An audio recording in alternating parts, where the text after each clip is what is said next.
ڈھونڈا کرتے. اور کئی دفعہ ایسا ہوتا تھا کہ مہمان نہیں ملتا تھا تو حضرت ابراہیم روٹی نہیں کھاتے تھے. دیکھیے کیسا درجہ ہے, مہمان نہیں ملتا تو کھانا ہی نہیں کھاتے. وہ پیر آف مانکی شریف بہت بڑے بزرگ ہیں سندھ کے, بہت اللہ کے بندے ہوئے, سلسلہ قادریہ کی بہت بڑی خانقاہ ہے. وہ آئے جب تحریک پاکستان چل رہی تھی پیر جماعت علی شاہ صاحب محدث علی پوری کے پاس, تو آ کے کہنے لگے پیر صاحب سے آدھی رات کو آئے تو رات 2 بجے ہوئے ہیں, سردیوں کی رات ہے, موسم ٹھنڈا ہے. تو پیر صاحب نے سارے گھر والوں کو جگا لیا, فرمایا مہمان آ گئے, اٹھو, تازی روٹی پکاؤ, تازہ سالن تیار کرو.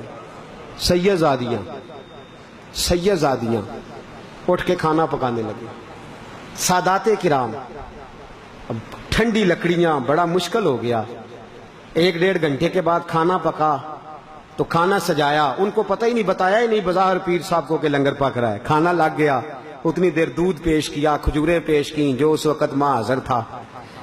تو پیر آف مانکی شریف کہنے لگے حضرت جی آپ نے تکلیف کی, مجھے تو 20 سال ہو گئے, 20 سال ہو گئے, میں نے تو کبھی رات کو روٹی کھائی ہی نہیں.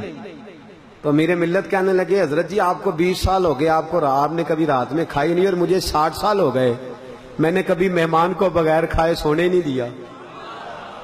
آپ 20 سال کو دیکھیں گے یا میرے 60 سال کو دیکھیں گے؟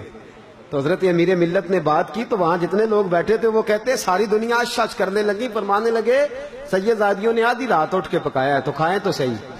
پیر صاحب فرماتے میں بیمار رہتا تھا, مجھے ہضم ہی کچھ نہیں ہوتا تھا, رات کو کبھی نہیں کھایا تھا, اس دن میں نے جیب بھر کے کھایا اور سیدزادوں کے گھر سے کھایا اور خلوص سے کھایا تو اللہ نے میرے پیٹ کی ساری بیماریاں دور فرما دی. دوبارہ تکلیف تو مہمان نوازی, میزبانی سب سے پہلے حضرت ابراہیم نے شروع فرمائی. حضرت ابراہیم علیہ السلام دوپہر کے وقت نکلے مہمان ڈھونڈنے. کیا کرنے؟ یہاں آ جائے تو مصیبت بن جاتی, انہیں ان جانا کدو ہے. وہ ڈھونڈنے نکلے, بندہ ڈھونڈ کے لائے, اس کو بٹھایا. اب وہ مشرک تھا, توجہ ہے آپ لوگوں کی. جب کھانے میں بیٹھا تو حضرت ابراہیم نے کہا بسم اللہ پڑھ. ویسے پڑھتے ہیں نا سارے لوگ بسم اللہ, ناراض نہ ہوئیے گا. ویسے میں جب کھانے پہ بیٹھتا ہوں تو یہ میری غلطی سمجھ لیں آپ کہ میں تھوڑا سا چہرے دیکھتا ہوں, مجھے ویسے لگتا ہے, یہ میری کم عقلی بھی ہو سکتی ہے کمزور آدمیوں سے ان کا, مجھے لگتا ہے کہ بہت سارے لوگوں کی ابھی بھی عادت نہیں بسم اللہ پڑھنے کی. ناراض نہ ہوئیے گا, یہ ہو سکتا ہے مجھے لگتا ہو, ایسا ہو نہ. اگر نہیں, اللہ کرے یہ میری بدگمانی ہو, آج سے ارادہ کر لیں کہ بسم اللہ کی عادت بنا لیں گے اور کھانا کھائیں گے وہ والا جس میں بسم اللہ شریف شامل ہو. تو بسم اللہ نہیں پڑھی. حضرت ابراہیم علیہ السلام نے فرمایا بسم اللہ پڑھ. اسے بھوک بڑی لگی ہوئی تھی, اور روٹی کی طرف ہاتھ بڑھاتا, اور بسم اللہ شریف پڑھ لے, پھر ہاتھ بڑھاتا, بسم اللہ تو پڑھ لے. تو کہنے لگا معاذ اللہ ثم معاذ اللہ استغفر اللہ. کہنے لگا جو اللہ کو مانتا ہی نہیں وہ بسم اللہ کیسے پڑھے گا, میں تو مشرک ہوں. جناب ابراہیم نے فرمایا چل پھر نکل جا کر, تو مشرک ہے تو یہاں کیا لینے آیا ہے. اٹھ کے چلے گئے. وہ مہمان چلا گیا تو حضرت جبریل آ گئے, کہنے لگے مجھے رب کریم نے بھیجا ہے. رب فرماتا ابراہیم کتنی عمر ہوگی آنے والے کی؟ یا اللہ 70 سال. تو فرمایا اس نے 70 سال میرا نام نہیں لیا, میں نے تو روٹی باندھنے کی. 70 سال اس نے میرا نام نہیں لیا, میں نے تو ایک وقت نکاح نہیں دینی. اور ابراہیم تو میرا بندہ ہو کے, پیغمبر ہو کے, ایک وقت تجھے دینی پڑ گئی تو نے کہا پہلے بسم اللہ پڑھ. حضرت ابراہیم دوڑے گئے, پکڑ کے لائے بازو سے, آجا یار پڑھ چاہے نہ پڑھ روٹی تو کھانا. دنیا آوے تے کھا جاوے تے راضی ہووے بلا, تو بسم اللہ پڑھ چاہے نہ پڑھ, کھا تو صحیح. وہ کہنے لگا حضور اب میں نے کوئی نہیں کھانی. پہلے بتائیں آپ نبی ہیں, پیغمبر ہیں, پیشوا ہیں امت مسلمہ کی اس وقت, تو آپ میرے پیچھے بھاگے گئے مجھے بلانے. تو حضرت ابراہیم نے کہا تو گیا ہے تو میرے رب کا پیغام آ گیا تھا. اللہ فرماتے 70 سال ہو گئے اس نے مجھے نہیں پکارا تو میں نے روٹی باندھنی کی, تو نے ایک دن میں ہی کہا میں نے نہیں دینی. وہ بندہ چیخ مار کے رویا, کہنے لگا میرے لیے پیغام بھیجا اللہ نے, میرے لیے, میں کہاں اور وہ کہاں, تو کجا من کجا, میرے لیے جو مانتا نہیں. کہنے لگا ابراہیم تیری مہمان نوازی کے بھی صدقے اور رب کی بندہ نوازی کے بھی صدقے, اب روٹی بعد میں کھاؤں گا, پہلے مجھے کلمہ پڑھا دے. مہمان نوازی ہو رہی ہے لوگوں کو, ایک دفعہ کھانا ختم ہو گیا، پورے فلسطین میں قحط ہو گیا۔ حضرت ابراہیم کی بہت بڑی حویلی تھی جہاں لنگر کھانا بنا ہوا تھا، لوگ کھانا کھاتے تھے۔ ختم ہو گیا کھانا، قحط ہے، نہ اناج ہے، نہ گندم ہے، نہ پھل ہے، نہ سبزیاں، کوئی شے نہیں۔ جناب ابراہیم خلیل اللہ علیہ السلام کی طرف مہمانوں نے زیادہ رجحان کر لیا۔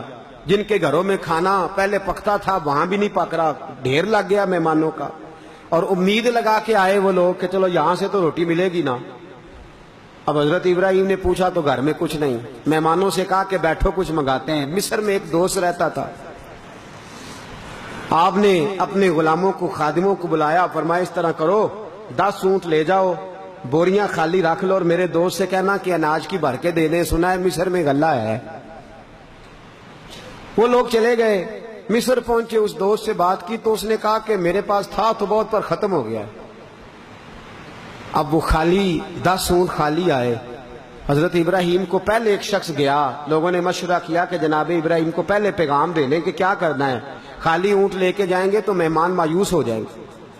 وہ آئے، حضرت ابراہیم علیہ السلام کو اطلاع دی، کہا جناب کوئی چیز نہیں ملی، اب کیا کرنا ہے؟ تو جناب ابراہیم کہنے لگے خالی نہ لانا بوریاں، ریت بھر کے لے آؤ، مہمان خالی آتے دیکھیں گے تو مایوس ہو جائیں گے۔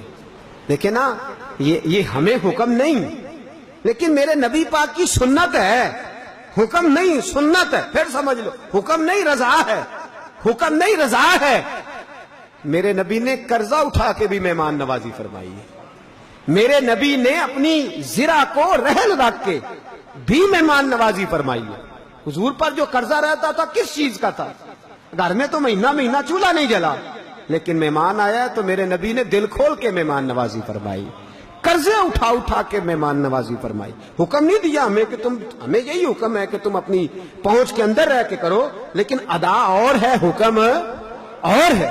حبیب پاک صلی اللہ تعالیٰ علیہ وآلہ وسلم کا طریقہ مبارکہ بھی یہی رہا۔ حضرت ابراہیم پر یہ پابندی تو نہیں ہے تو ٹھیک، نہیں تو اللہ حکم نہیں دیتا۔ فرمایا خالی بوریاں نہ لانا، ریت کی بھر کے لے آؤ، مہمان خالی آتے دیکھیں گے تو مایوس ہو جائیں گے۔ 10 اونٹ ریت کے بھرے ہوئے آ گئے۔ اب مہمانوں نے دیکھا تو نعرے لگانے لگے، ماشاءاللہ سبحان اللہ، آ گیا کھانا۔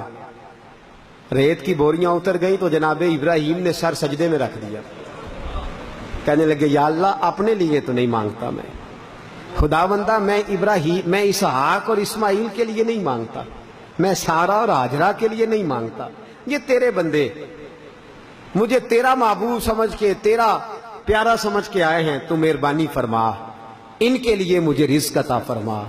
حضرت ابراہیم نے دعا مانگی۔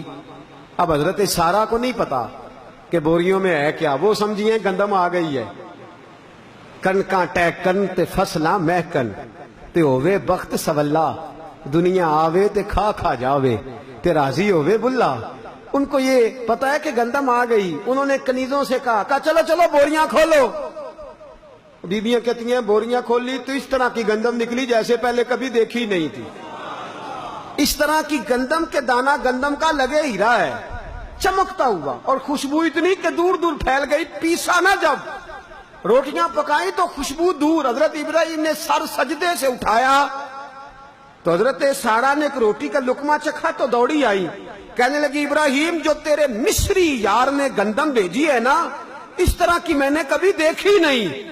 حضرت ابراہیم رو پڑے، فرمانے لگے مصری یار نے نہیں بھیجی، یہ میرے عرشی یار نے بھیجی ہے، یہ میرے اس نے بھیجی ہے جو کہتا ہے وَيَرْزُقْهُ مِنْ حَيْثُ لَا يَحْتَسِبُ، میں وہاں سے دوں گا جہاں سے تو نے کبھی سوچا بھی نہیں ہوگا، تیرا کبھی گمان بھی نہیں ہے، یہ میرے